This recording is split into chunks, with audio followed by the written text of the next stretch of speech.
Olá, esta é mais uma edição do Não Vou Por Aí, o seu bate-papo divertido e inteligente que você acompanha de manhã à tarde, à noite e até de madrugada neste canal no YouTube. Mais uma vez, meus amigos Eduardo Trench, Sérgio Mota, Newton Lara e eu, como de costume, Zeca Marques. Newton, mais uma vez, emplacou um novo tema, até porque, pela ausência de outros, né? E o tema de hoje é Eu Quero uma Casa no Campo. E aqui eu estava tentando descobrir, lembrar, é uma célebre canção do Zé Rodrigues, e eu havia confundido com a Casinha de Sapê, que no final das contas também está próxima ali da Casa no Campo. Sérgio Mota, você quer uma casa no campo? Por onde você vai para chegar à sua casa no campo? É, eu não vou muito longe, né? Porque eu estou morando no interior na cidade de São Roque. Eu não moro propriamente no campo, na zona rural, né? Eu moro quase no centro da cidade. Mas é um barato, né, cara? Porque a gente até estava batendo uma bolinha antes de começarmos aqui, né, nos nossos bastidores. E realmente foi o sonho de uma geração, né? Tanto que motivou a música. Acho que o Milton vai falar mais sobre isso depois, né? Ah, né? Quero viver lá, estado, em contato íntimo com a natureza, e etc. Os meus amigos, eles regulam a idade com a minha, né? Então, quando eu falo assim, quando eles descobrem que eu estou morando em São Roque, os caras olham e falam: Mano, você está morando em São Roque? É. Aí todos eles falam a mesma coisa, cara. Eles falam: não, você que está certo, esse cara, a hora que eu me aposentar, você vai ver só. Esse é meu ideal de vida. E no fim a gente sabe que ninguém vai sair de São Paulo. Os caras vão morrer em São Paulo, né, cara? Mas isso retrata um pouco, né? Foi o lema, né, de uma geração. Quero viver em contato com a natureza, plantar o que eu como, né? Fruto do movimento hippie da década de 70 e etc, 60, 70. Então, mano, eu já moro no campo, entendeu? Até acho legal, mas eu sinto falta da cidade grande.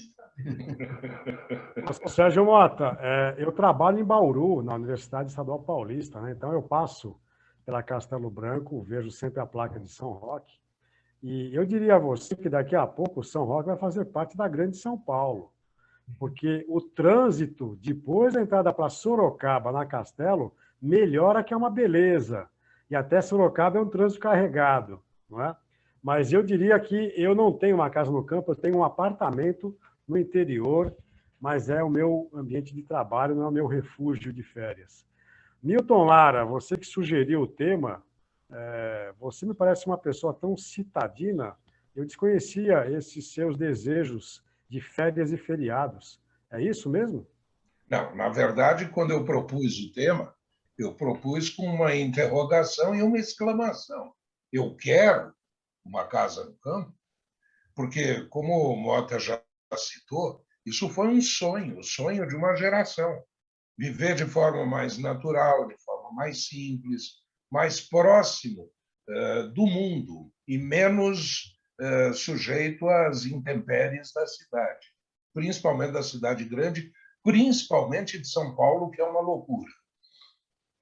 Mas, na verdade, eu já comecei a realizar, em algum momento da minha vida, esse sonho. E eu comprei um sítio. E eu comprovo aquilo que todo mundo diz a respeito do sítio. São duas alegrias, o dia que você compra e o dia que você vende. O dia que você compra é maravilhoso porque você sonha com tudo aquilo. O dia que você vende depois de ter tido contato com a realidade. Eu, quando chegava sexta-feira, quando eu não dava aula à noite, 6 horas da tarde, estava na hora de fazer uma mudança para ir para o interior. Eu tinha um sítio aqui em Jundiaí, e com minha filha mal-humorada, dizendo: putz, de novo nós vamos para Jundiaí. Chegava lá, era aquela alegria, descarregar o carro, preparar as coisas, era um trabalho como é que chama? A Lusitana, aquela de mudanças, né? O mundo gira e a Lusitana roda. Pois é. Então, você tinha que fazer toda a mudança. Quando você finalmente estava com as coisas no lugar, você já estava exausto, era hora de dormir. E aí você fala, bom, agora eu durmo até umas 9 horas, acordo bem sossegado. Coisíssima nenhuma. 10 para 7 tinha peão batendo na porta. Meu, olha, acabou o cimento, olha, precisa comprar semente, precisa não sei o quê. E aí toca pegar o carro e passar a manhã correndo atrás dos insumos necessários. Sábado à tarde, você tinha que limpar a piscina. Foi a primeira coisa que eu fiz, uma piscina, antes mesmo de fazer a casa. Aí, limpava a piscina, só podia usar no dia seguinte. E usava no dia seguinte, de manhã, porque de tarde tinha que chamar a Lusitana de novo, preparar todas as coisas para voltar. Ah, vá para o inferno, que é isso? Aí você fala, não, mas isso é porque você ia e voltava. Se você morasse lá, a coisa era diferente. Era. Todo dia acordando às 10 para 7, todo dia com esses empenhos. Não, desculpa. Meu sonho acabou quando eu realizei o que era ter uma casa no campo. Não, eu gosto de São Paulo, inclusive sou paulistano. Na verdade, eu sou paulista, que eu nasci no interior. Mas eu vivi desde o primeiro mês em São Paulo. Adoro São Paulo, amo São Paulo. Construí em São Paulo minha casa, que tem uma pegada de casa de campo. Portanto, é uma casa gostosa, pequena, mas gostosa, espaçosa, e aqui eu me dou bem. Tenho meus familiares aqui por perto, minha filha, meu enteado, minha irmã, minha cunhada, minha sogra, e com eles eu convivo e faço um cotidiano, vamos dizer assim, de amor, que é o mais gostoso. Para que eu vou viver longe dessas pessoas que me trazem esse suporte? Pelo amor de Deus, não, eu não quero uma casa. Bom, Milton, antes de passar para o trench, eu quero lembrar que nós estamos com a mesma roupa do programa anterior por uma questão de orçamento e de tempo. A gente grava 2 programas, um atrás do outro, na mesma toada. E eu me lembrei disso porque o trench está com um cenário ali que me parece incomum, eu nunca tinha visto ele naquele cenário. Eu suspeito que ele está na casa de campo dele e nós nem sabemos disso. É verdade, Três? Você está na sua casa de campo? Conta para nós aí. Não, estou na minha casa de labuta. Estou em casa mesmo. Eu acho que você está com a memória fraca, porque eu já gravei outras vezes aqui. Mas eu acho que a casa no campo tem 2 caminhos, né? A primeira é uma pergunta mesmo, né? Eu vou acrescentar aí. Será que dá para ter uma casa no campo, né? Hoje em dia? E a outra é um pouco de pandemia que a gente teve aí, né? Quer dizer, muita gente comprou sua casa no campo. Muita gente refez seu pensamento e saiu dessa maluquice de São Paulo e foi buscar alguma coisa mais saudável para a família. Economicamente não tem nem o que se falar, né? Quando você sai de São Paulo, sua vida fica muito mais barata, né? O teu custo de vida, etc. e tal. Então, acho que tem 2 caminhos. Eu tive a sorte que meu pai sempre teve uma casa no campo. Então, eu frequentei muito a casa no campo. E antes dele, meu avô. E eu acho que tem 2 histórias bem boas que são muito parecidas, né? Em relação a esse sonho de você ter uma casa no campo, porque normalmente não é exatamente uma casa de campo, né? Todo mundo quer ter um sítiozinho, uma coisa um pouco maior, para você poder plantar, para você poder ter um pomar, uma horta, e assim vai o sonho, né? E eu lembro de uma história com o sítio do meu avô, que os filhos do meu avô resolveram que iriam fazer uma plantação. Então, eles consultaram a área, por um acaso era em São Roque, o sítio, e eles olha aí as dicas. Resolveram plantar cebola. E foi um tal de tio ir para o sítio, voltar do sítio e comprar coisa, e levar coisa, e não sei o quê, e esperar a chuva, e ver se chove, se não chove, vai colher, não vai colher. Eles gastaram uma fortuna para fazer essa plantação, e no final todos saíram, são 4 irmãos, com 2 sacos de cebola para cada um. Né? Então, é considerada na família a cebola mais cara do mundo, né? E depois disso eles resolveram encerrar a carreira de agricultores na Casa do Campo. E em seguida, muitos anos depois, eu tenho um primo que também comprou um sítio e falou: resolvi fazer o seguinte, eu vou plantar feijão, porque pelos meus cálculos eu vou conseguir, eu vou inventar os números aqui, 5.000 sacas de feijão, isso vai pagar o ano de custeio do sítio, vai ser uma coisa super tranquila, tal. E ele plantou feijão. E também saiu com umas 10 sacas de feijão, porque todos os números que ele se baseou eram números de grandes plantações, de grandes... Agora, a pequena plantação sofre outra coisa, né? Você tem um monte de coisa que impede que você tenha aquela produção naquele nível. Então, acho que o sonho, é bem como o Milton falou, o sonho de ter uma casa no campo, ele é um sonho, depois, para algumas pessoas, passa a ser um pesadelo, para outros, não é mais um sonho, mas passa a ser uma coisa do dia a dia. Né?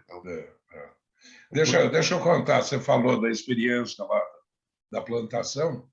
No meu sítio, eu vivi uma coisa similar. Nós resolvemos que íamos plantar alface, fazer uma hortinha para a gente colher um pouco de alface. Só que, enquanto eu preparava a terra, minha ex-mulher vinha atrás colocando as sementes. E quando eu olhei, ela enchia a mão de semente e fazia assim, de alface. Amigo, na semana seguinte, nós tínhamos 250 pés de alface e não tinha o que fazer com aquilo. Demos alface para todos os vizinhos, ligamos para todos os parentes.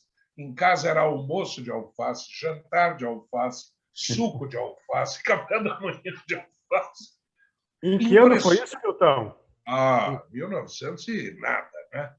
Então você já podia ter lançado a campanha do Agro é Pop ali, porque você tinha uma dinâmica de produção de alface que faz parte do agronegócio hoje. A dinâmica foi a nossa ignorância ao plantar, sem perceber que aquilo... Porque foi o primeiro contato que nós tivemos efetivamente com a terra. É impressionante você jogar um farelinho e, de repente, aparecerem 250 pés de alface. É maravilhoso, é mágico. Só que, assim, sem planejamento é um desastre. Né? É mais ou menos assim o nascimento das crianças, tá? É meio mágico. É os farelinhos ali. Mas o Trench citou uma questão importante, que durante a pandemia, um monte de gente foi fazer teletrabalho em sítios no campo, quer dizer, na praia, longe da cidade grande. E eu quero lembrar de um fenômeno muito importado dos Estados Unidos, que nós tivemos aqui nos anos 70, quando começaram a florescer aqueles condomínios que ficavam a cerca de 30, 40 quilômetros das grandes cidades. O grande exemplo em São Paulo foi Alphaville, que veio revolucionar o mercado imobiliário e urbanístico, que era um condomínio fechado de casas que davam a impressão de que você vivia no campo. O meu pai entrou nessa onda e comprou um terreno logo depois de Alphaville, em Itapevi, aí, na região do Mota, que era o Refúgio dos Pinheiros. Um mico que ele comprou um terreno, devia ter lá, uns 50 terrenos, e em 5 anos construíram apenas uma casa pré-fabricada. Eu não sei o que aconteceu com aquele condomínio, né? E depois, do lado, criaram a Aldeia da Serra, que já era um condomínio com casas já construídas, né? Esse floresceu. Mas eu acho que esse é um fenômeno interessante, e durante a pandemia, para além de muita gente trabalhar fora da grande cidade, eu não tinha muito o que fazer vendo televisão, eu descobri um canal, que é até tido como um canal um pouco pequeno burguês, né? Que é o Home and Health. Não sei se vocês conhecem o Home and Health da televisão. Sim. E tem uns programas lá de pessoas que querem encontrar casa, querem reformar a casa. E tem um programa canadense que eu acho muito engraçado, que é o Ame ou Deixe. Muito bom. que tem o corretor que quer arranjar a casa para aquela família e tem a arquiteta que quer fazer a reforma para a família ficar. Então, é a disputa entre a arquiteta e o corretor, por isso que no final vem o veredito. Você fica, ame ou você deixa a casa. Eu já vi, viu, Trench, que aquilo lá é tudo forjado, que eles gravam 2 finais sempre. E a gente não sabe o final que vai ao ar, se é o verdadeiro. Mas o que eu lembrei? Nos Estados Unidos e no Canadá, há esse hábito de as pessoas viverem no subúrbio. Uma outra sociedade, uma desigualdade muito inferior à nossa. Então, as pessoas vivem no subúrbio e não se importam de pegar uma highway para circular 30, 40 quilômetros e morar nessa casa no campo e trabalhar no centro urbano. Né? Aqui em São Paulo isso acontece, mas a pessoa vai de trem, vai de ônibus lotado, mora a 20 quilômetros do trabalho e tem que pegar o sistema público. Mas aí... Mota levantou a mão. O Mota levantou a mão. Quem pede tem preferência. Vamos lá, Mota.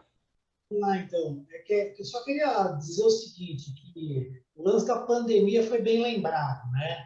Que vários se afastaram da cidade grande porque tinham a oportunidade de trabalhar à distância. Isso mostra um pouco ainda, talvez, essa vontade de morar num lugar mais legal e mostra também como a cidade grande é opressora, né? Eu também, como exemplo do Milton, né? Eu sou paulistano, nascido em São Paulo, sempre vivi em São Paulo, tudo. A gente tem um apreço pela cidade, né? Mas realmente é massacrante, né? Eu acho que o que motivou o Milton a jogar esse tema também é a música da Elis, né? E ela tem um trecho lá que ela fala: onde eu possa plantar meus amigos, meus discos e livros e nada mais. Eu acho que é além, porque a gente está pensando assim: o cara que mora em São Paulo não tem como sair de lá e de vez em quando dar uma escapada para a casinha de campo para brincar de agricultor, né? Eu acho que ali a pegada era outra, a pegada era sair mesmo, Sim. essa experiência. Aqui onde eu moro, eu conheço uma galera que mora assim, que mora no mato, velho, mora no sítio, mora lá. Claro que tem a facilidade da cidade aqui, mas mora lá. Eu acho que para isso, a gente tem que se despir de um monte de coisas aí da nossa vivência que não é tão fácil assim, né, cara? Né? Ô, Mota, você citou a canção, só para lembrar, que é do Zé Rodrigues, Eu Quero Uma Casa no Campo. E aqui eu citei no comecinho, faltou o crédito, Na Rua, na Chuva, na Fazenda, do Hildon, que foi imortalizada com Tim Maia também. Mas a Elis Regina, ela cumpriu, de certa forma, esse ideal da Eu Quero Uma Casa no Campo, porque durante muito tempo ela viveu na Serra da Cantareira, né? E depois, quando ela morre, ela morava num apartamento nos Jardins, e eu sei disso porque meu pai tinha um bar a 50 metros do apartamento da Elis Regina, na rua Doutor Melo Alves.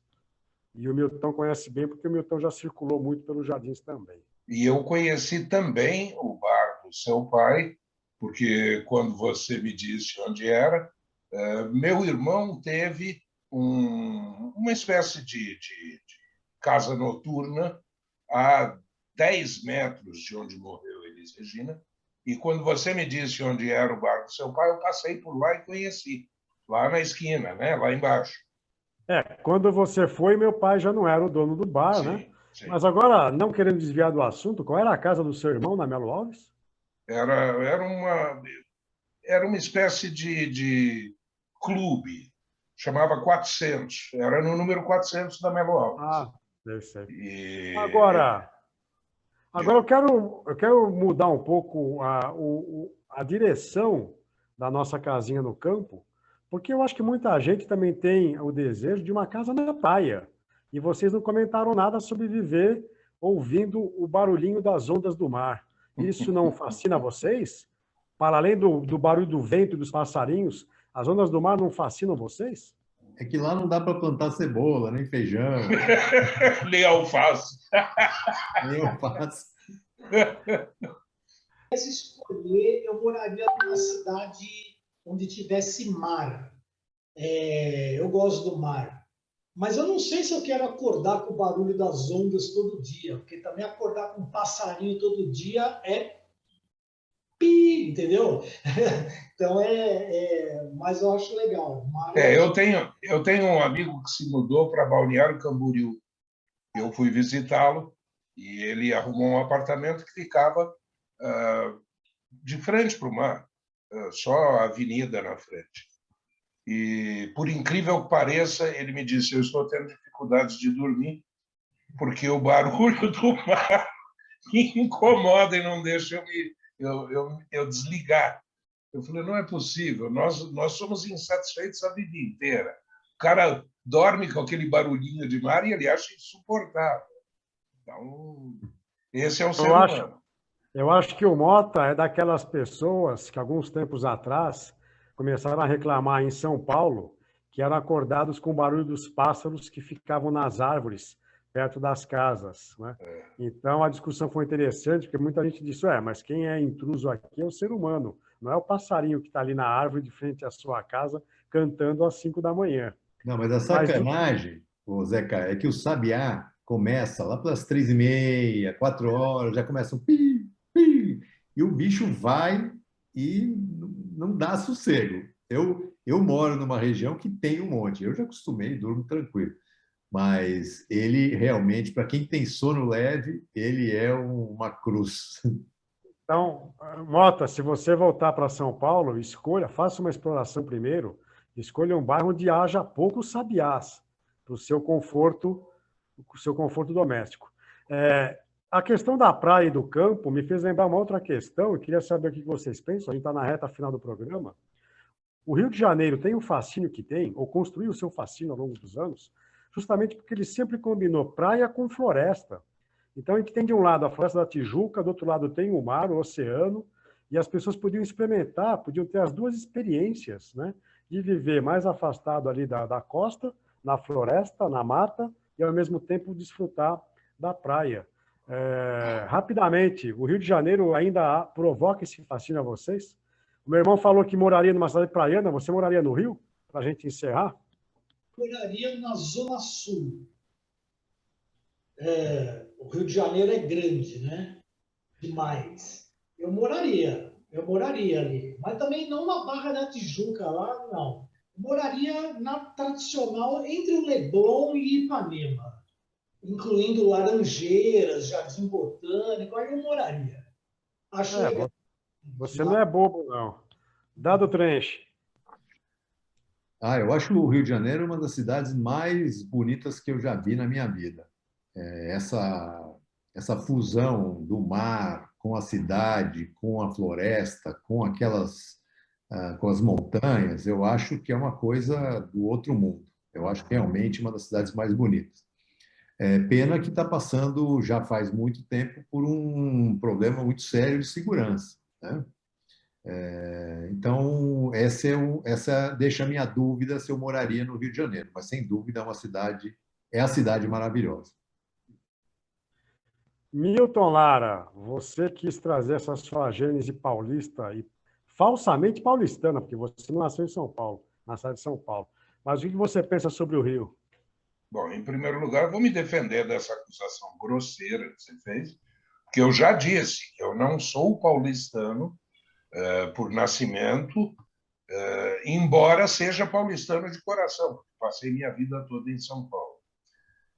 E sim, eu gosto muito do Rio, acho uma cidade muito bonita, mas tenho muito pouco hábito de frequentar o Rio, porque não conheço ninguém no Rio de Janeiro, tenho poucos amigos que morem por lá e não me familiarizei o suficiente com o Rio de Janeiro.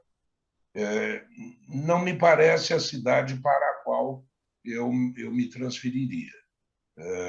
Se eu for sair de São Paulo, que é uma cidade gigantesca, eu pretendo ir para uma cidade menor. Eu sempre gostei muito de Salvador, mas tem uma incompatibilidade enorme entre o tempo baiano e o tempo paulista, que eu não sei, parece que precisa de uma adaptação, porque a gente é muito acelerado E eu morei em Santos, que é uma cidade praiana deliciosa, muito próxima de São Paulo. Mas eu não sairia de São Paulo, justamente pelos vínculos amorosos que tenho. Acho muito pouco provável sair de São Paulo e não tenho planos para isso. Os seus vínculos amorosos são com a cidade, é o que eu estou entendendo, é isso? Não, os meus vínculos amorosos são a minha família, são as minhas raízes. Mas eu não posso negar que existem vínculos amorosos com essa cidade que eu aprendi a conhecer e que eu amo tanto. Eu gosto muito de São Paulo. Para o nosso telespectador mais avisado, dá a impressão que você tem um amor em cada bairro, né? Os meus vínculos amorosos em São Paulo, era só para deixar bem claro aqui para quem nos assiste. Eu já falei disso, é a minha família.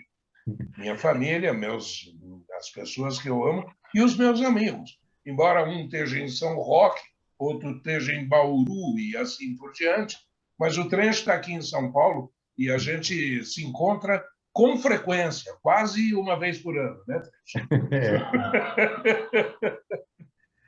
Bom, meus caros, eu acho que a conversa de hoje se resume com uma frase que já foi atribuída ao Nelson Rodrigues, que ele dizia que não gostava de vir a São Paulo porque São Paulo não tem horizontes.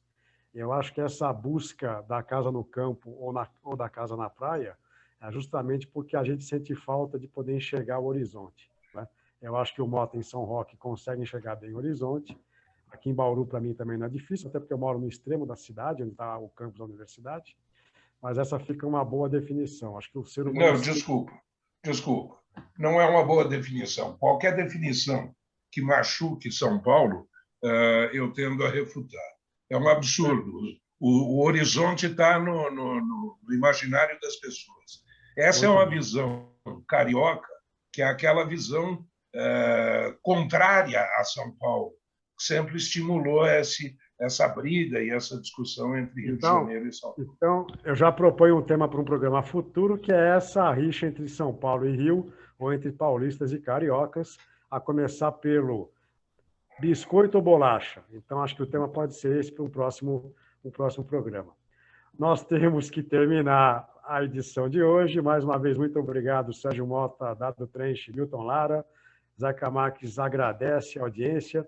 E você que nos assiste, você quer uma casa na praia, no campo, ou você quer ficar na metrópole?